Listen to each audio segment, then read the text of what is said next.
The war in Afghanistan is over. The last US soldier left Kabul airport last night, 20 years after the US, with Australia's help, invaded Afghanistan to remove the Taliban and its Al-Qaeda allies, the Islamist terrorists behind the September 11 attacks on American soil. Now, 2,000 Americans died in this war. It's the longest war America has ever fought. 41 Australians died as well. The Taliban says 200,000 Afghans also died. And for all those deaths, the Taliban is back in power. And as the last US Air Force plane took off, they celebrated with gunfire.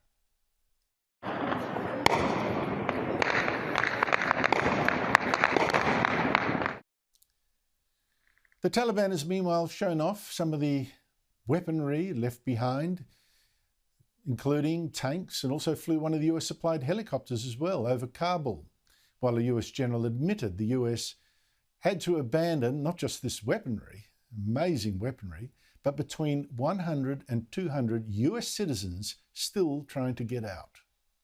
There's a lot of heartbreak associated with this departure. We did not get everybody out that we wanted to get out. So much for Joe Biden's promise. If there's American citizens left, we're going to stay till we get them all out. But Taliban gunmen said, hey, listen, everyone can relax. They actually forced a scared journalist to tell Afghans they were actually safe now. Not that the poor man looked terribly convinced of his own safety, with all those guns right behind his back.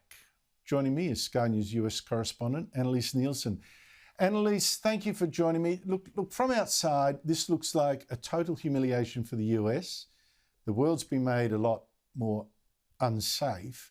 But how are Americans taking this? I mean, it's the end of the longest war they've ever fought.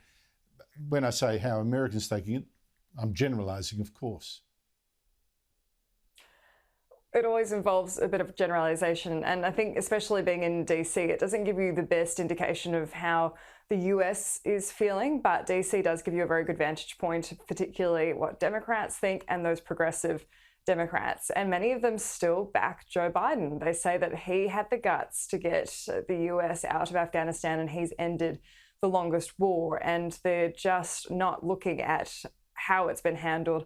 There are so many other ways to do this. Even the fact that they didn't do this in winter. If they'd withdrawn from Afghanistan in winter, they would have had a much better strategic advantage and the Taliban would have been hampered in these efforts. But it's remarkable how quickly people have just kind of accepted that the Taliban was going to take over and that it just happened so quickly, and so they've accepted that too. What I don't think they're really assessing with any kind of accuracy yet is the implications that this has for their allies around the world. I think it's very notable that Australia's barely got a phone call in all of this, despite us fighting with the US in every major conflict since World War II and a couple before that as well. So that's going to have long-running impacts. And it's notable as well, this is coming on the eve of the ANZUS Alliance 70th anniversary, because I think it's fair to say this is starting to become a low point in our alliance with the United States. But what I thought was really interesting too yesterday that seemed to fall under the radar was some of the commentary around how they're going to deal with the Taliban after this and the leverage that they have when they have no military resources on the ground, really compromised intelligence accessibility because of the fact that they've withdrawn. And this was from Press Secretary Jen Psaki about how they're going to be trying to leverage the Taliban from here. The world will be watching. We have an enormous amount of leverage, including access to the global marketplace, which is not a small piece of leverage to the Taliban, who are now overseeing large swaths of Afghanistan. Yeah, so much for leverage, you know. But I have to say, on this point about your point about their lack of assets on the ground is very important, because it makes me wonder, just before the US left Kabul, it fired a missile at a car it said or assumed was carrying another suicide bomber headed for the airport. But Afghans are saying there was no suicide bomber, and the missile killed 7 children, which suggests, if true, we don't know, if true, a disastrous failing of intelligence, which may be explained by the fact it didn't have assets on the ground. But if true, it's also a disastrous way for the US to leave, isn't it?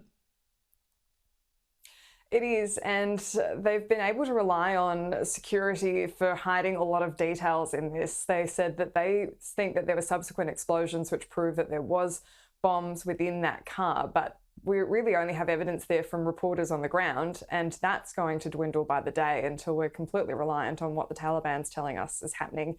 The Biden administration says that they're confident they'll still be able to get that intelligence, that they source intelligence from other countries around the world, but they don't have a military presence. But just the fact they've even lost Bagram, they've got really compromised access in and out of that region now. And look at the military equipment that's been left behind. They say they've decommissioned a lot of it, but they simply cannot, in that time, with how quickly they had to retreat, have been able to decommission enough of it. There's going to at least be hundreds of thousands of guns in Taliban hands. And a lot of that equipment, they're going to have buyers coming in from around the region as well. And that's going to give them even more prestige.